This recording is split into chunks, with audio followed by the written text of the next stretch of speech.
सुप्रभात बच्चों। आज हम कक्षा 6 की पलाश हिंदी व्याकरण शुरू करने जा रहे हैं और इस पाठ का नाम है शब्द विचार। देखिए, पिछले अध्याय में हम भाषा और वर्णों का अध्ययन कर चुके हैं। वर्ण भाषा की सबसे छोटी इकाई है। वर्णों के सार्थक मेल से शब्द का निर्माण होता है, जैसे पुस्तक, भवन, जल आदि शब्द।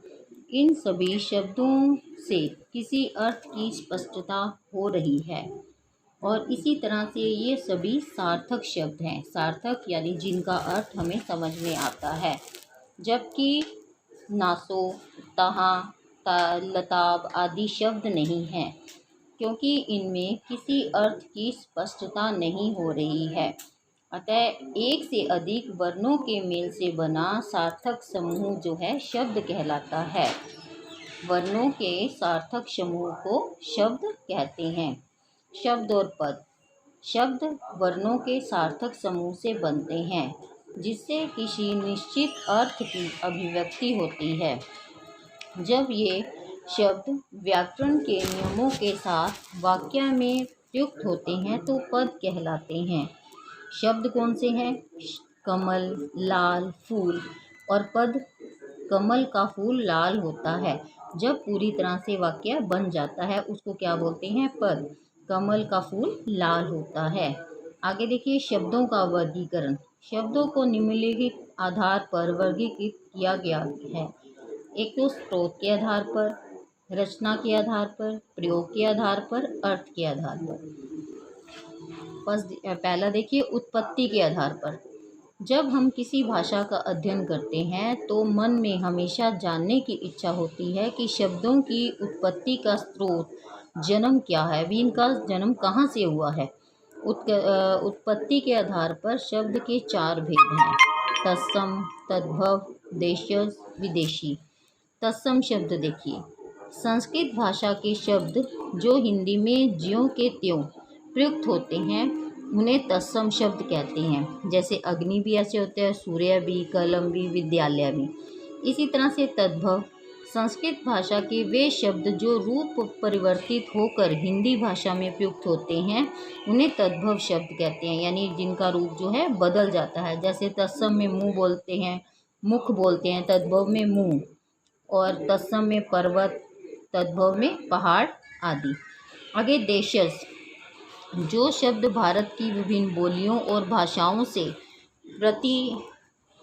से परिस्थितिवश और आवश्यकता अनुसार हिंदी में प्रचलित होते हैं उन्हें देशज शब्द कहते हैं। जैसे जो भारत की भाषाओं में बोले जाते हैं, अलग अलग भाषाओं में जो वर्ड हम कई बार घर में यूज़ करते हैं उनको बोलते हैं देशज शब्द। जैसे झाड़ू, जूता, लकड़ी, पगड़ी आदि। विदेशी शब्द क्या होते हैं? भारत में सैकड़ों साल तक विदेशियों का प्रभाव रहा, जिसके कारण हिंदी भाषा पर भी इसका प्रभाव है। कई बार आपने देखा होगा कि हिंदी में हम इन शब्दों का प्रयोग, इंग्लिश का प्रयोग भी कर जाते हैं। हिंदी भाषा ने चीनी, फारसी, फ्रांसीसी, अंग्रेजी से अनेक शब्दों को अपने शब्द भंडार में मिला लिया है। जैसे स्टेशन, चाय, डॉक्टर, सिनेमा आदि। आगे देखिए, रचना के आधार पर। रचना के आधार पर शब्द 3 प्रकार के हैं, जैसे रूढ़, यौगिक और योग रूढ़। रूढ़ में देखिए, परंपरा से चले आ रहे, परंपरा यानी पुराने समय से चले आ रहे ऐसे शब्द जिनके टुकड़े करने पर कोई अर्थ ना निकले, वे रूढ़ शब्द कहलाते हैं। जैसे पेड़, टुकड़े करने पर कुछ पता नहीं लगेगा, वो शब्द वैसे का वैसा ही रहेगा। पेड़, देव, कमल, आदमी। आगे देखिए, यौगिक शब्द। 2 या 2 से अधिक शब्दों के मेल से बनने वाले शब्द यौगिक, यानी जिनको मिला लिया जाता है और जिनके टुकड़े करने पर कोई अर्थ अवश्य निकले।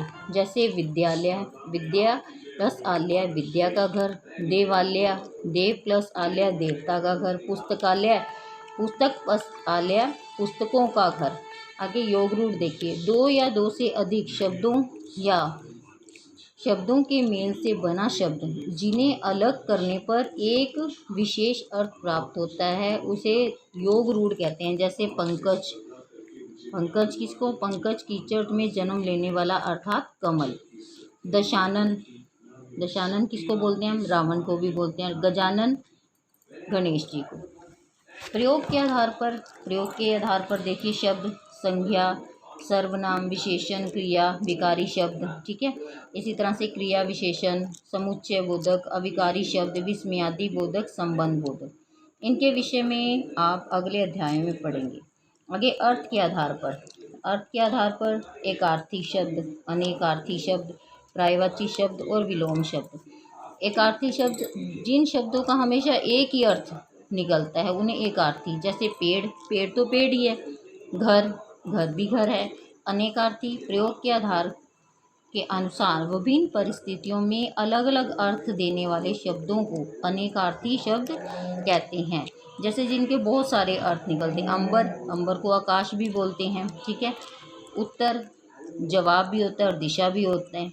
पत्र पत्ता भी होता है, चिट्ठी भी। अर्थ मतलब प्रयोजन भी होता है, ठीक है। इसी तरह से ये आपके हो गए अनेकार्थी शब्द, यानी कि जिनके एक से अधिक अर्थ निकलते हों, अलग अलग अर्थ निकलते हों। आगे देखिए पर्यायवाची शब्द।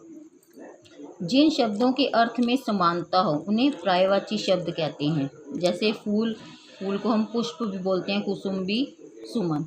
इच्छा, अभिलाषा, आकांक्षा, कामना। ग्रह, घर, सदन, आलय। क्या मतलब है कि जिन शब्दों के अर्थ में समानता हो, यानी जो इनका अर्थ निकल रहा है उसमें समानता है। इस तरह से सूरज, सूर्य, रवि, दिनकर। पानी का, जल, सलिल, वारी। इच्छा, अभिलाषा, कामना, मनोकामना। मनुष्य, मानव, नर। विलोम शब्द जो शब्द विपरीत अर्थ या भाव प्रकट करते हैं उन्हें विलोम, यानी कि उल्टे शब्द। इच्छा, अनिच्छा। जन्म, मरण। उचित, अनुचित। आवश्यक, अनावश्यक। एक, अनेक। निंदा, प्रशंसा। आकाश, पाताल। मान, अपमान। और आगे देखिए वाक्यांश। अनेक शब्दों के स्थान पर अकेले ही प्रयुक्त होने वाले शब्द अनेक शब्दों के साथ एक के लिए प्रयुक्त होते हैं, उन्हें वाक्यांश शब्द कहते हैं। जैसे चार रास्तों का संगम चौराहा। मिट्टी के बर्तन बनाने वाला कुम्हार। इसी तरह से जिसका आदि ना हो अनादि। प्रतिदिन होने वाला दैनिक, और एक मास में होने वाला मासिक। नभ में घूमने वाला नभचर। दूर की सोचने वाला दूरदर्शी।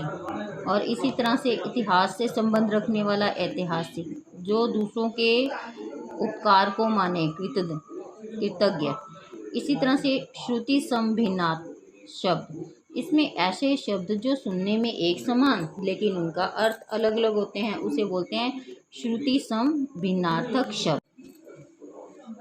कुछ ऐसे शब्द जो सुनने में एक समान लेकिन उनका अर्थ जो है अलग अलग होता है, उन्हें श्रुति समभिन्नार्थक शब्द कहते हैं। जैसे दीन, गरीब। दिन, दिवस। चीर, वस्त्र। चिर, पुराना। कुल, वंश। कुल, किनारा। और इसी तरह से ग्रह, नक्षत्र। गृह, घर। बाग, बगीचा। दूसरा भाग, सिंह। बेल, लता। बैल, एक पशु का नाम। इसी तरह से बेटे ये सारे आपको शब्द दिए गए हैं। आशा करती हूँ कि आपको ये पाठ जो है समझ में आ गया होगा। धन्यवाद।